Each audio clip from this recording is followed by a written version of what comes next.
আজিয়ে আলহামদুলিল্লাহ আর 26 তারিখের সমাবেশ আল্লাহ কবুল করছে এবং যারা মুসলমান নামধারী যারা ইসরায়েলের এজেন্ট আছে এটা বাংলাদেশের মাঝে ওনারা আরো সিলিপ পেয়েছি এবং দেশের মানুষ সিলিপ পেয়েছি মুসলমান হলো সিলিপ পেয়েছে এবং আজিয়ের এই সমাবেশ আল্লাহ যে কবুল করছে এর প্রমাণ যে যতক্ষণ সমাবেশ আছিল ততক্ষণ পর্যন্ত সমাবেশের উপরে ছায়া আছিল আল্লাহ মেঘ দিয়ে না ছায়া দিয়ে কিছুক্ষণ পরে ঠান্ডা যেন জান্নাতুল বাতাস আইয়ের আলহামদুলিল্লাহ আল্লাহর দরবারে ফরিয়াদ করছে মারা যেন যেই কুচক্রী মহল যারা আর এই 26 তারিখের প্রোগ্রামের নষ্ট করি ফেলার চেষ্টা করছে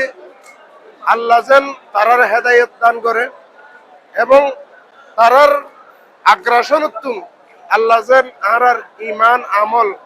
এবং আর সুন্নিয়তরে আর যারা তরিকতপন্থী আর ইমান আমলের আল্লাহ রক্ষা করে আমিন। আসসালামু আলাইকুম।